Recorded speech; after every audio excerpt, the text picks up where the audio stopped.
Hello everyone and welcome to our Learning Hour webinar. I'm Kunalan and I'm excited to be your host for today's session. Today we have our expert trainer Miss Shika and she will sharing a very interesting topic about leveraging SEO for professional growth and business advancement. During the session, you may ask question in the chat box below. Miss Shika will answer the question at the end of the session. Without waiting any longer, I hand over the floor to Miss Shika. Thank you for the warm welcome, Kunalan.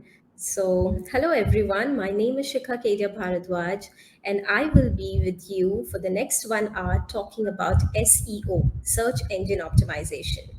So, if you are a business owner or a marketing specialist or just a curious mind, stay tuned with me for some time to get a deep dive of how SEO can impact a business growth. So, let's dive in.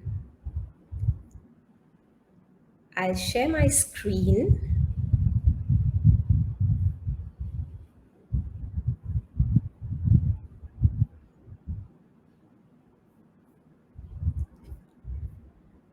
All right.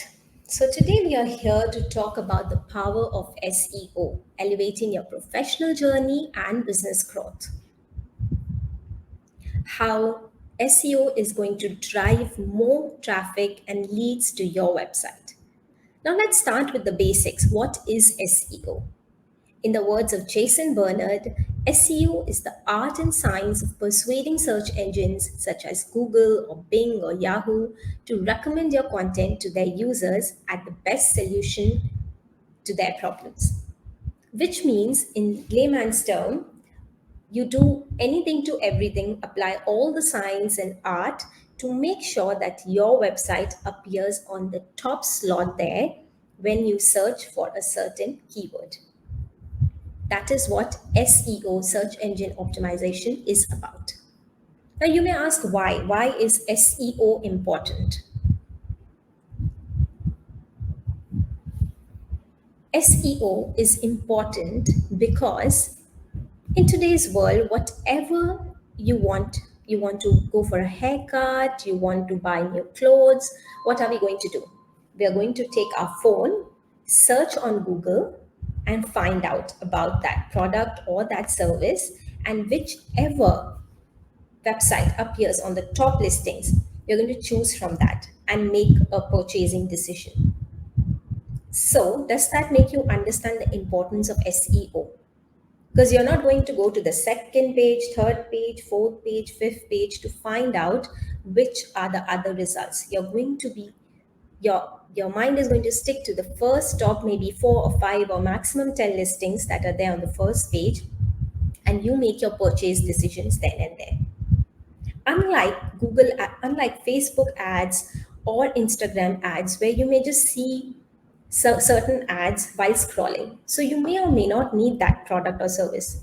But when it comes to SEO, you are directly hitting your target audience because what they are searching for is exactly your product and service, and you get to see your website.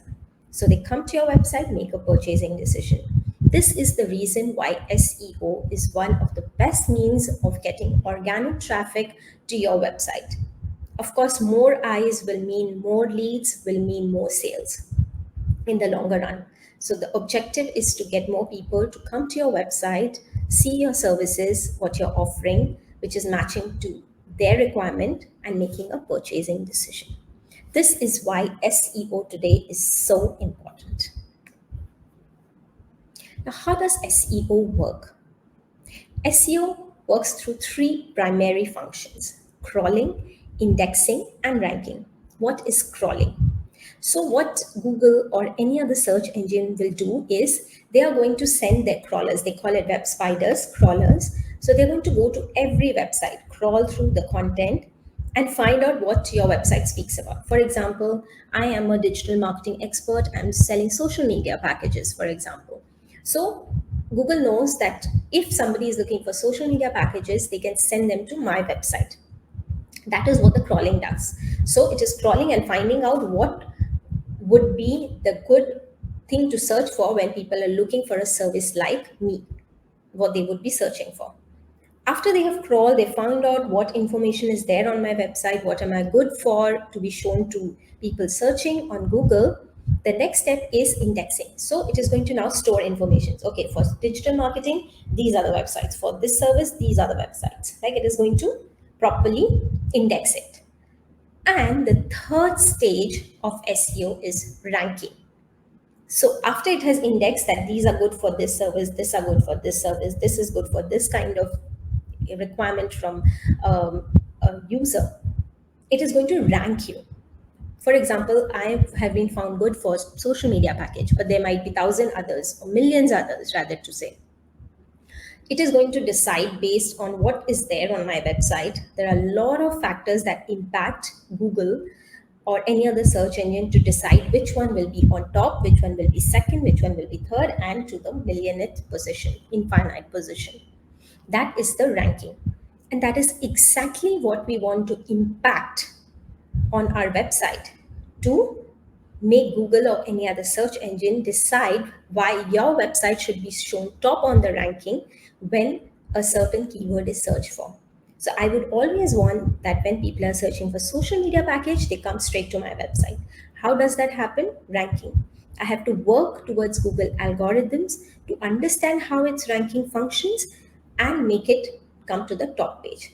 That is the work of SEO. That is what we are going to learn today, but at the tip of the iceberg. Of course, 1 hour is not enough to learn so much about SEO, but at least we'll get a understanding of how this ranking functions.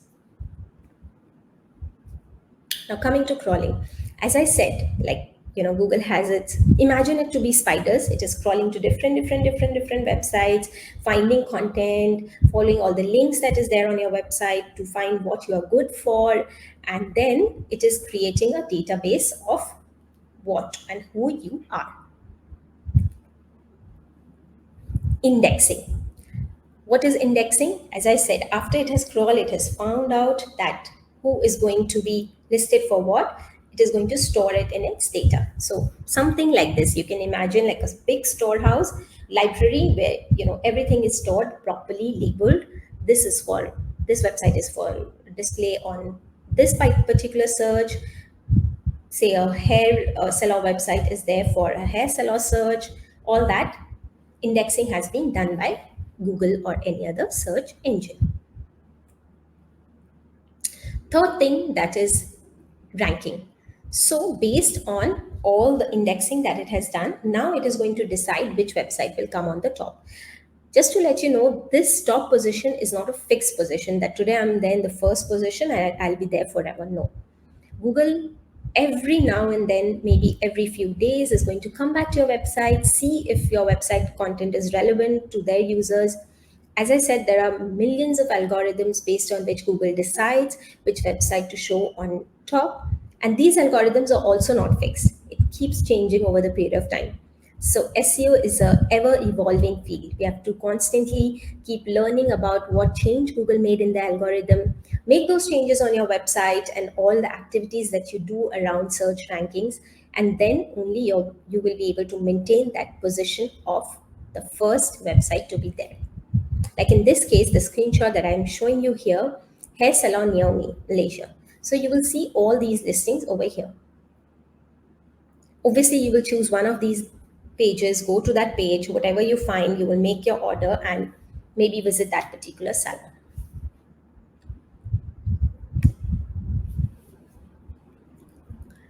As I said, that Google has a lot of algorithms to decide whether which website is going to appear on the top position, which is going to appear on the second slot, which is going to be appearing on the third slot or the fourth slot. So what makes Google make this decision? What is that one thing that impacts that factor? I would say not one, there are millions of those factors called algorithms. If I have to break down these algorithms, I'm going to break it into two types of SEO activities that we need to undertake. One is on page and the other is off page. Now, as the name suggests, on page activities are all the things that you do on the website itself. So whatever changes, whatever amendments you're doing on the website itself is called on page activities. And off page, again, as the name suggests, whatever you're doing outside the website. For example, suppose I'm a hair salon company. I'm running a hair salon in Malaysia. And so, what I will do is, I'm going to go to different websites which talk about, or rather, blogs which talk about who are the best hair salons in Malaysia or something like that. And I ask them to write an article about me. That is called guest blogging. And that are small things that you need to do outside your website page to make sure that your SEO ranking is on top. Again, as I said, these are not fixed activities, and these are not one time activities that you undertake and you become, like, the top position, or you retain that position. It's a whole lot of activities. So whenever we do SEO for our client, it's like a 6 month or 1 year program, and we have to constantly every day keep working on those aspects or algorithms of on page and off page to make sure that they first reach that rank, and then to work on retaining that rank for the brand.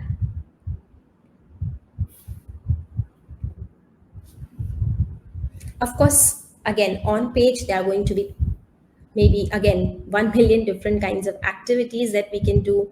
And off page also, there are many activities that we can do, but as I said, we don't have enough time today to cover all of that. But I'm going to touch it at the tip of the iceberg and explain what are the major on page activities that you could do as a business owner, or at least understand, so that even if you're hiring an agency to do your SEO, you know that they're not fooling you.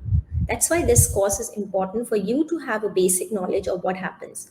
And so that even if someone else is doing it for you, you know exactly what to expect. And what they are doing is actually producing results or not, and the process that they're following to do SEO is correct or not. That's the reason why I said this course is important for business owners.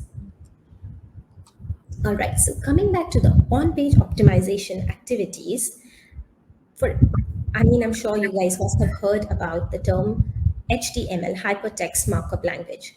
That's the language in which a website is written, something which Google bots, those crawlers that we saw on the first or second screen, those bots are going to go and read through those HTML files, because they can't read pictures or the front side of your website. They look at the back side.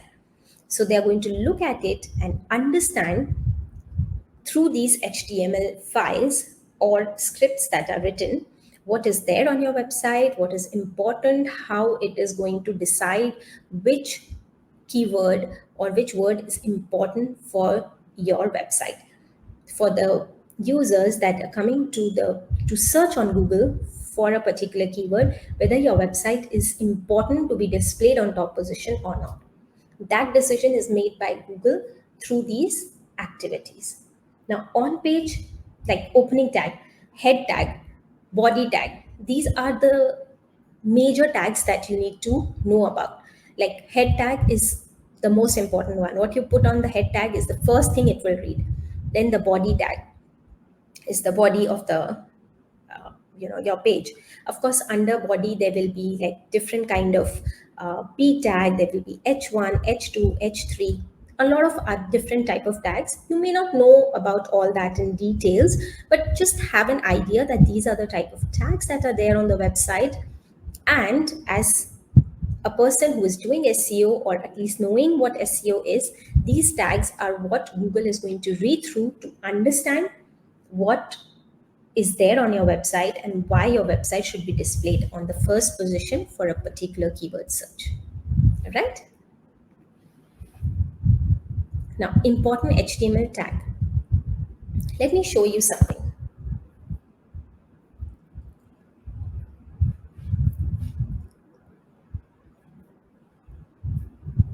I'll share another screen.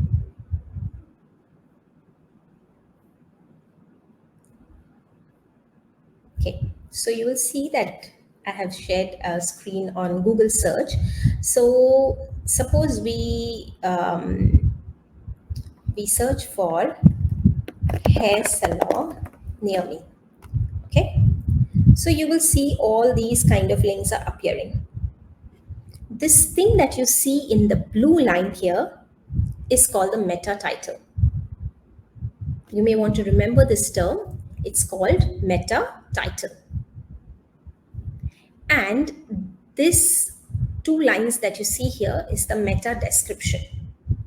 So these are the two first main things that Google is going to search for on your website. So whatever you insert in your meta title, which is written in blue here, and these two lines over here is what Google is going to see first to decide whether your website is good enough for that particular search or not. Like for example, this Miroku hair salon, they have written Miroku Japanese hair salon Bangsar Cheras KL Malaysia. So you can understand that this particular keyword, this particular tag has been written here to display what is important when a person is searching for hair salon near me.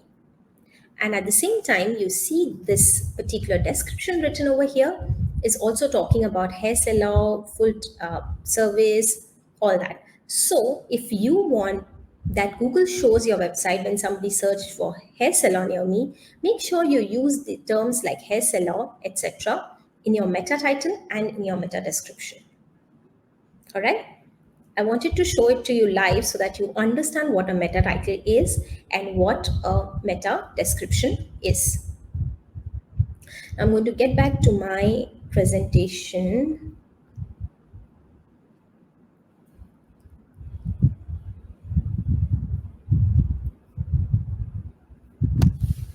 Like how I showed you guys what a meta title is and what a description is. Something that you can always note that meta title should be under 67 characters, because if it is more than 67 characters, Google is going to is firstly not going to maybe read those characters, and secondly it is just going to put that dot dot dot dot dot, so people cannot read what you have written there.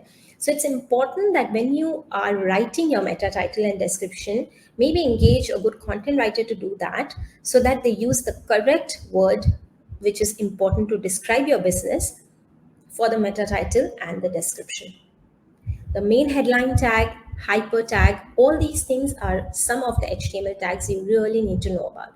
At this point of time, for this short class, meta title and meta description is something which is very important.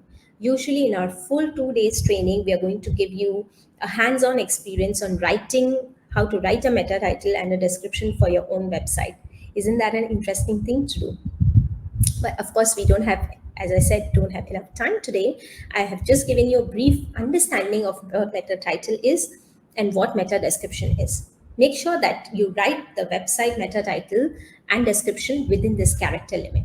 So next, what you do is go to your own website and see whether these two grand rules are followed or not. If it is not followed, ask your web designer or developer to make that change for you. Write it down for them and give it to them, and they can update it on the website, the meta title and the description. It's slightly technical, so you can ask the web person to add it for you.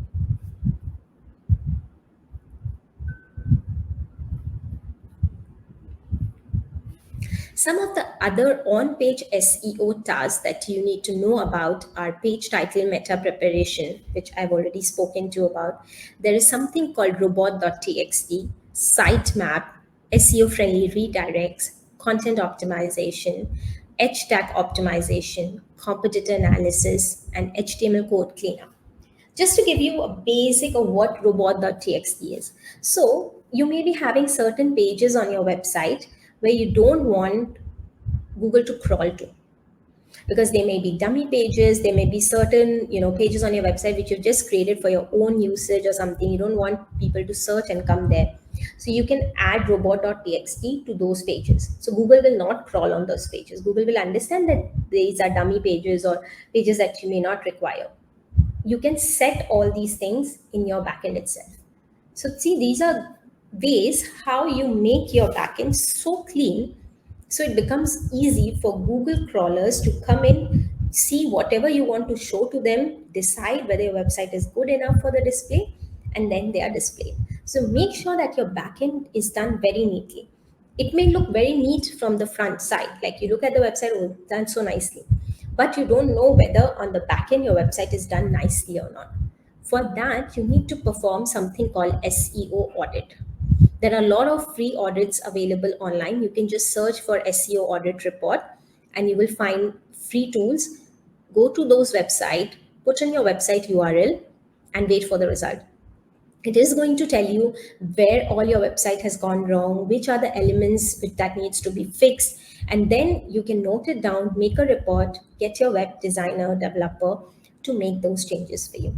As a business owner, you need to own your business. You need to know everything that happens on your website because your website is like the front of your business.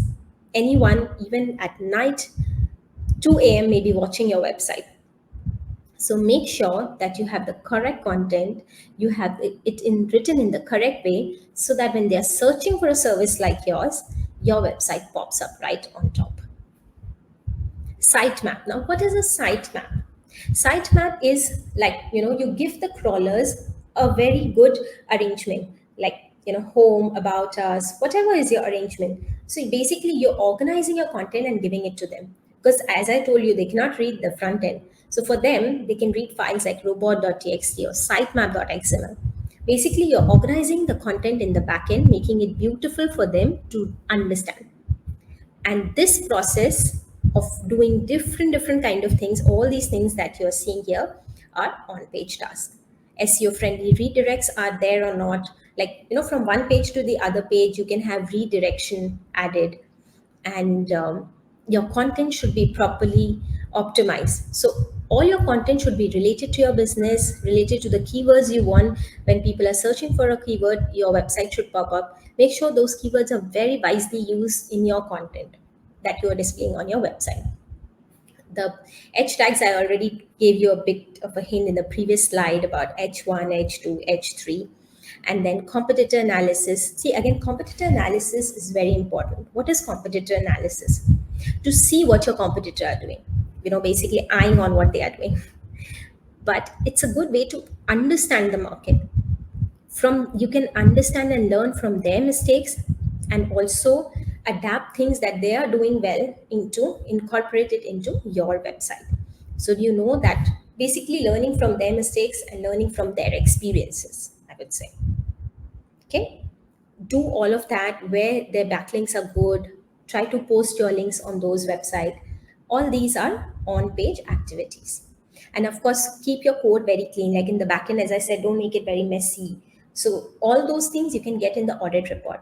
So next thing you should do as a business owner is go to one of the audit websites, put in your website URL and see the report for yourself, whether your website is SEO friendly or not. Whatever things they are citing out, like these are the missing things, share the report with your web developer, work closely with them, and get all those things sorted. All right. So that would be your responsibility as a business owner to own and make sure that all on page SEO tasks are done to the optimum level. Now we come to the off page activities. Now, what are off page activities? The off page activities are anything to everything that you're doing away from the website page. As I told you, doing directory submissions, you can do like, classifieds, posting on other people's blog, posting on high DA website like domain authority website. So you can also go online and see when you're doing the audit report, it is going to give you a report of all the backlinks that you have of page links. If you see that certain links are on a website which has very low domain authority, you might want to delist from there. Click on each link to see whether that link is still working or not. If it's not working, ask that person, please, thank you for listing us on your website, but can you, put up the correct link here? All those broken links, everything is your responsibility as when it comes to off page. As a good practice of off page SEO task, there are two things you should regularly do: have blog on your website and post regularly. So if you have a blog, maybe post like 2 or 3 articles every day, and not every day, 2 or 3 articles every month at least on your blog. Okay, But if you have like a business which has a lot of products or more SKUs, you can choose to write more articles depending on what are the kind of keywords that people may search for. So if that keyword you think is a big variety, try to write more articles. As much of good content that you put up on the internet, good content, okay, mark my words, good content you put up on the internet, Google is going to think that your website is more relevant to users who come and search for it. That is what will make Google decide whether to come or choose your website in the top of the ranks. You know that for each search, like, okay, let me share a different screen.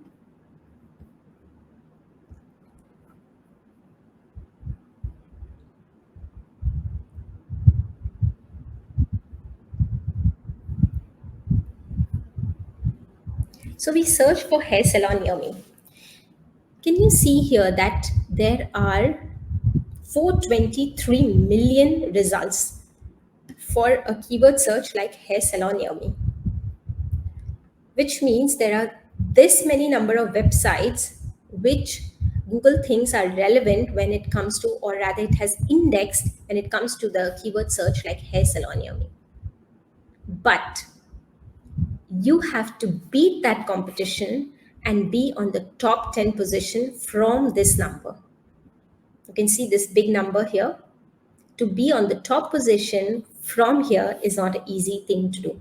That's why we say it's a ongoing activity, ongoing task that you do every month on the website to make sure that it is coming on the top position.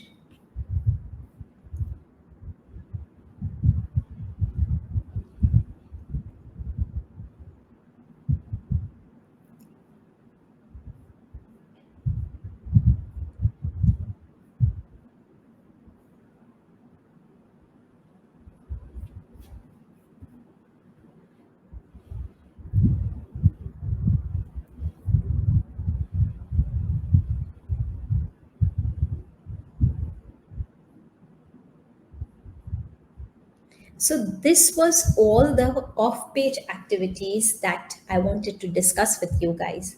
So in today's session, in the last half an hour, we have known about on-page SEO activities, off-page SEO activities, how the Google functions crawl, index, and rank. These are the three steps that it follows to make sure that your website is listed on top of the search engine. So this was about the SEO activities. The next thing that I'm going to discuss today is about Google Analytics. I'm not sure how many of you have heard about Google Analytics, but I'm going to start with basics, keeping in mind that some of you may not know anything about Google Analytics.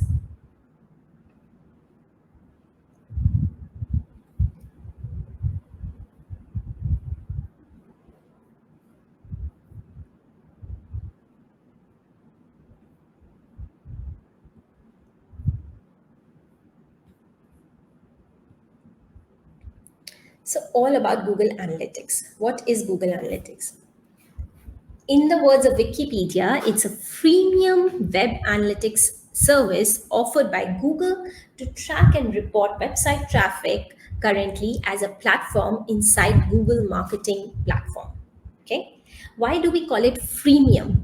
Because it's a premium service but available for free, all thanks to Google.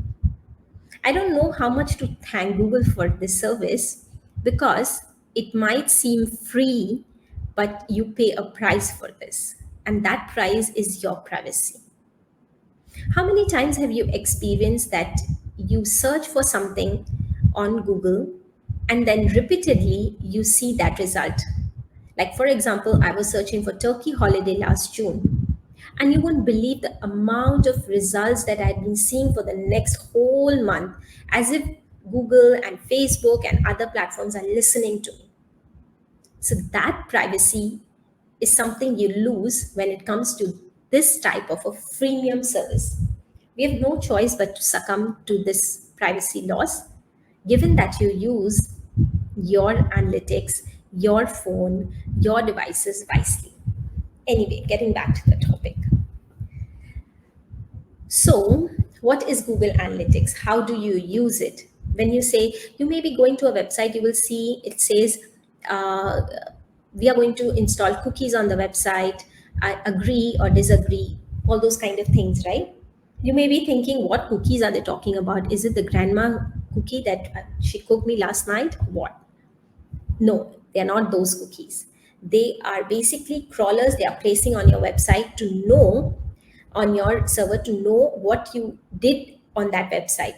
So, based on that, Google is going to decide and tell me, as that website's owner, who came to my website, what was the interest group, what was the age, what was the gender.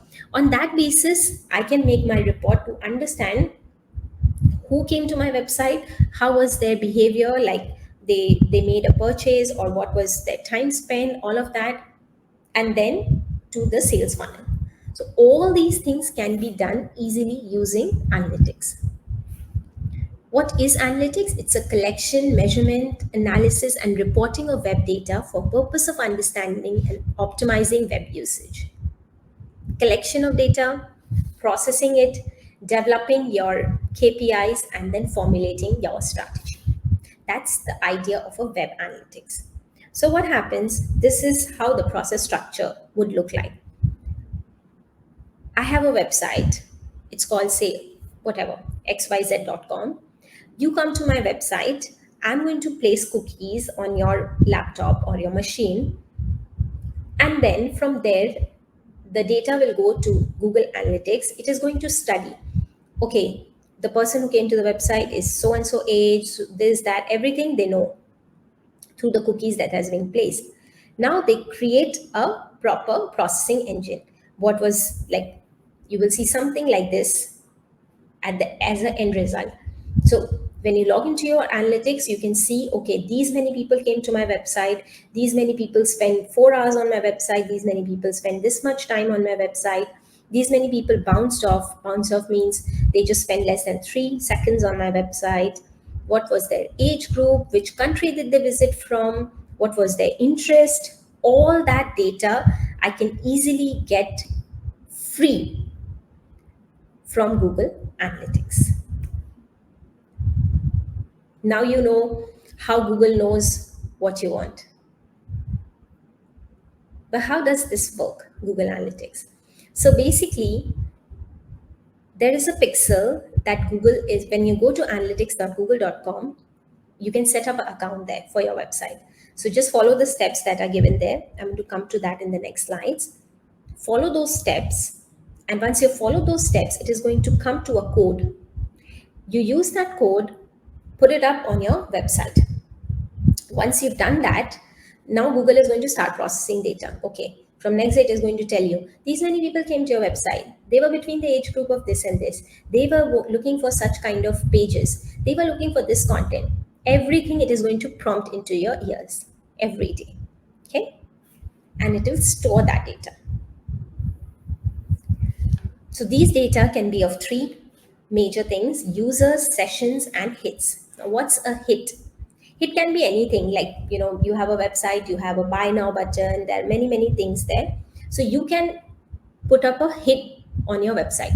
Like, you can tell Google, if somebody clicks on this button, consider this as a hit. If somebody clicks on buy now button, consider it as a hit. So next time Google is going to give me a report of how many people clicked on buy now, but they didn't go to the payment page. So then I will know, okay, there must be some problem on my website. So these are the things that will help me as a website owner to understand, read, analyze the data, to keep improving my user experience, to the experience that I'm giving to users that Google brings to my page. So basically, Google is giving me all this data to understand how I can enhance the user experience. What is a session? So I come to your website and I stay there. I do many things, click here, click there, do all of that. This is called a session. I close it. Then I open it again. It's considered second session. What is a user? User is a unique person, a unique string like me.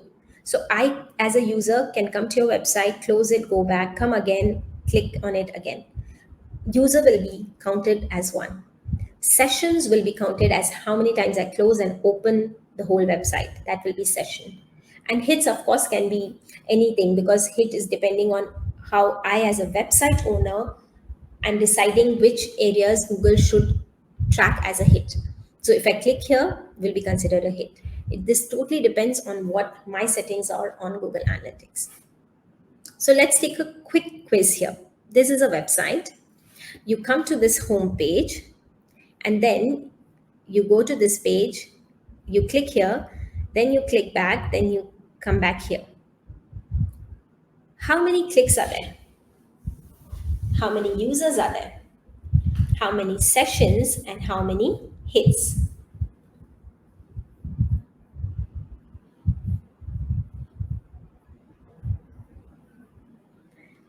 If somebody wants to answer, they can use the chat box to answer this question.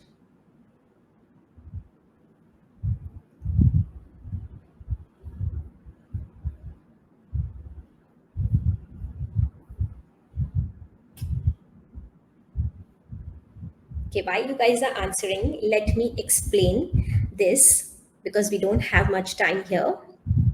So, what did you click? You came here, click one, click two, and came here, right? So there are two clicks. How many users? Same person going through all this process. So it's a one user. Session. Did you close the website? No. You were still there. So the session is also one. And how many hits? Again, hit, as I said, can be anything, because I may add to Google Analytics that clicking on the give button is a hit. Clicking on the search button is considered a hit. So all these things can be considered as a hit. That will totally depend. Let's see if I answered correctly. Yes, clicks 2, users 1, session, hits. If there are any questions regarding understanding of what clicks, users, hits, and sessions are, please feel free to write in the chat box or send it to Excel Academy. I would be happy to find time to answer your questions.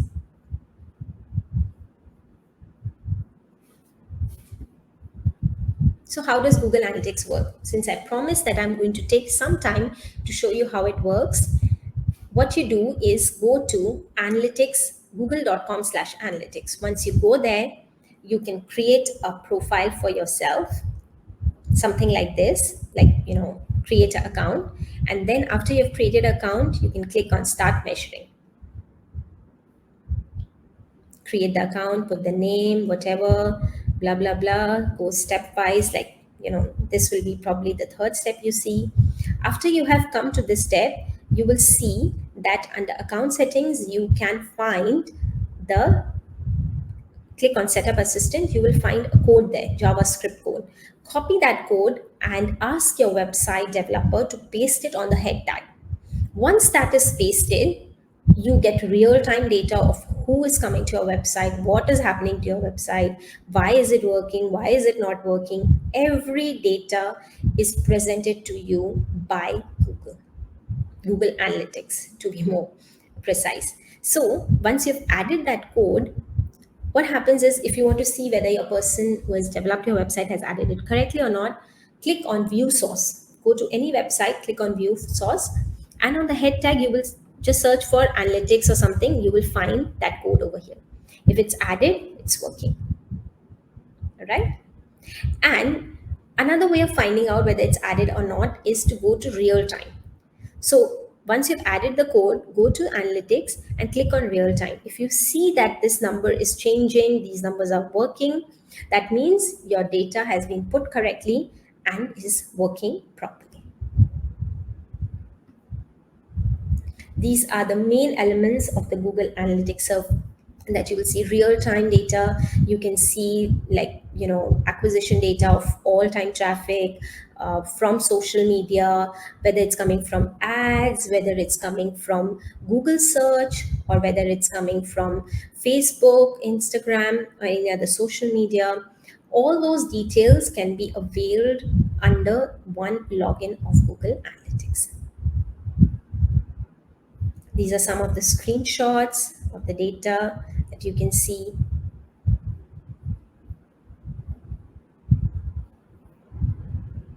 So It's a real-time overview that in the last 5 minutes on this particular website from which I took the screenshot, it had one user coming into the website.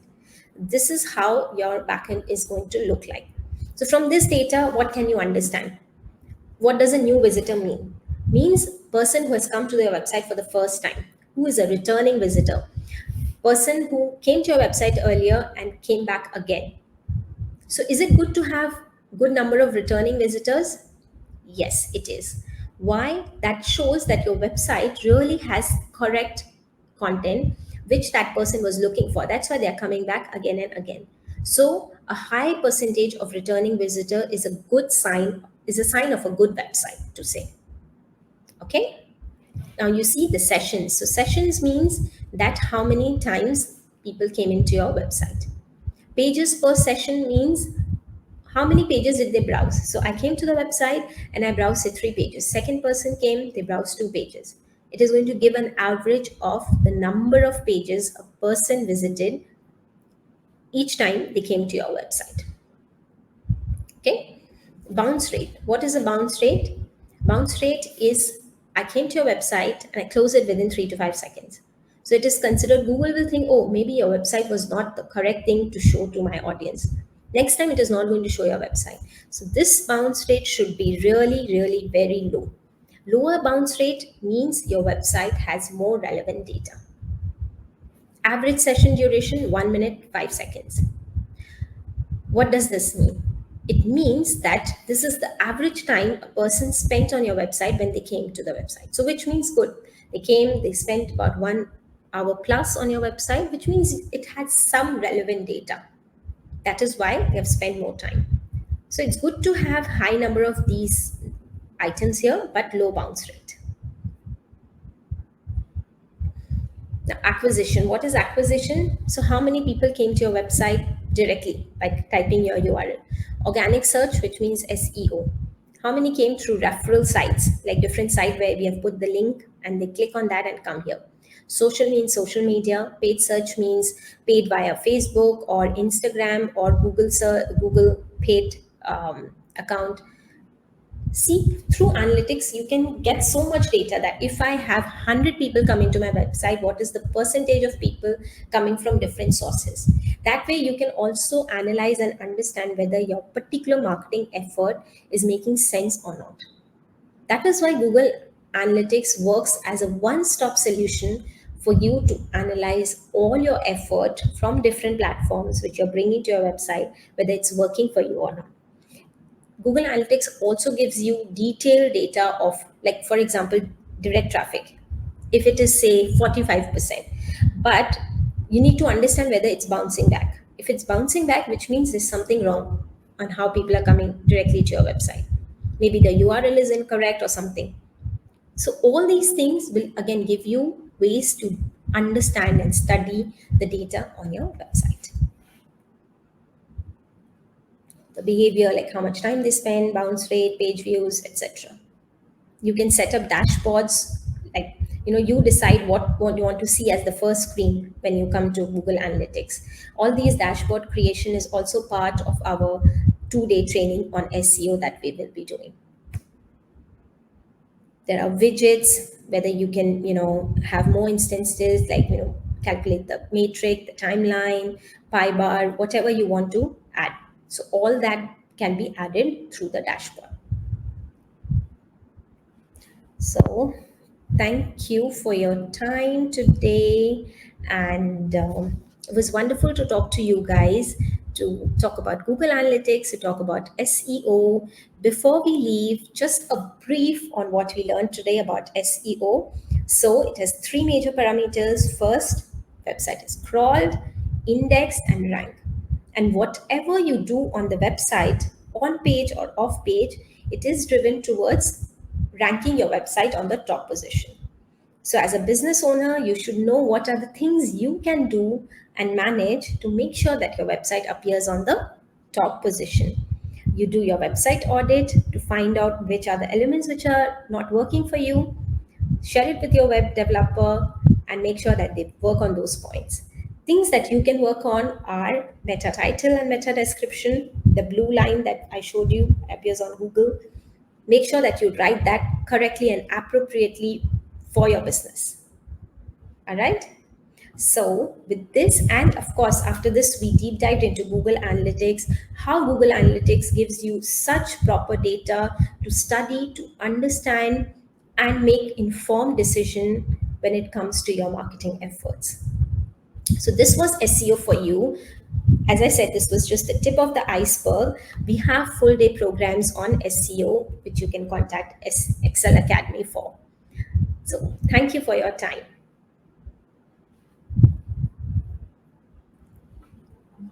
Over to you, Thank- Kunalan. Okay. Thank you, Miss Sika, for get sharing. All right. Feel free to leave a comment if you have any question or doubts, and Miss Sika will respond to them. Okay. Let's take a moment to correct the question. Wait. Okay. There are two questions. Okay. Okay, Farah has asked how often should website content be updated for better SEO? So, Farah, there are different ways to update the content. One is blog. So, you can write blogs regularly, as I said, 2 to 3 articles per month on your website to keep enhancing and updating the data. And the other way is to write new content, like, about us or all those different service pages that you have.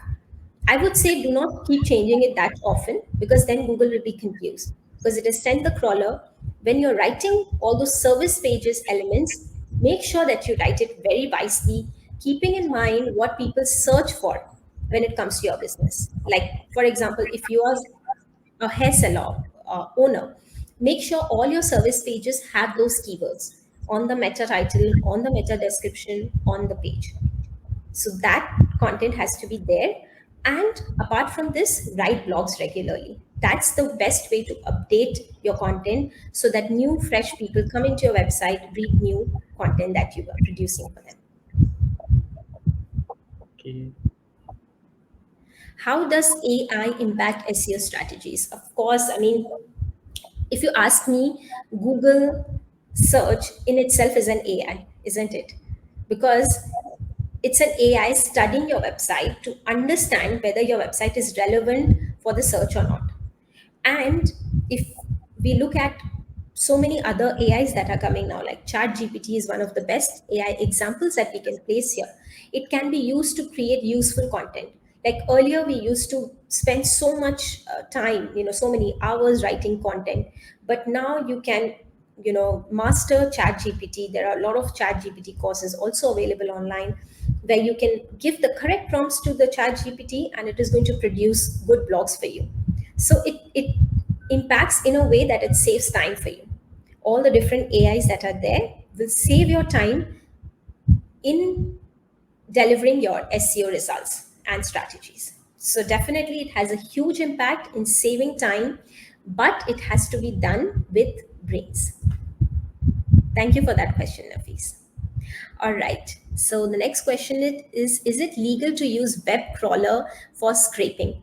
See, there are lot of white hat and methods to do scraping.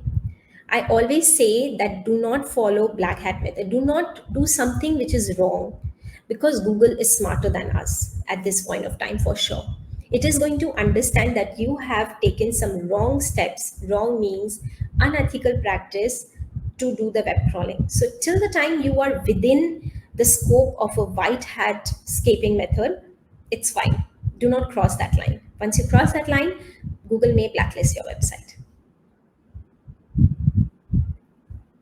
Will SEO be useful for promoting personal blogs? Of course, yes, it will be Kion. So if you are using SEO, when it comes to a personal blog, it will definitely be on a topic, right? So I write some blogs on digital marketing. When I write a blog on digital marketing, Google is going to understand that my content is useful for people finding digital marketing. So that blog is going to help in enhancing my SEO efforts as a digital marketer. So writing blogs is always useful in SEO, whether it be personal blog, whether it be company blog.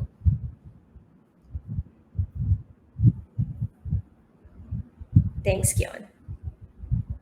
Okay, thank you, Miss Shika. I think that's all the questions so far. Thank you so much for asking such wonderful questions and staying with us for the last 1 hour. And I'll see you guys soon. Okay. Now let me share about our upcoming training sessions. Okay. First of all, SEO, it's 28 and 29 this November. Mr. Ang was doing the SEO part. So next upcoming is in December, we're offering social media marketing course, Power BI course, Microsoft Excel Intermediate and Advanced level course. Next one is Microsoft Excel basic level, ChatGPT course, data analytics, and digital marketing masterclass. If you're interested in enrolling our these courses, you can contact us and thank you for all your day and have a good day. Thank you. Yeah, thank you. So we have a SEO course coming up. So all those who have different questions about SEO and want to learn deep dive, please connect with Kunalan and get a deep dive training on SEO. Thank you, Shika.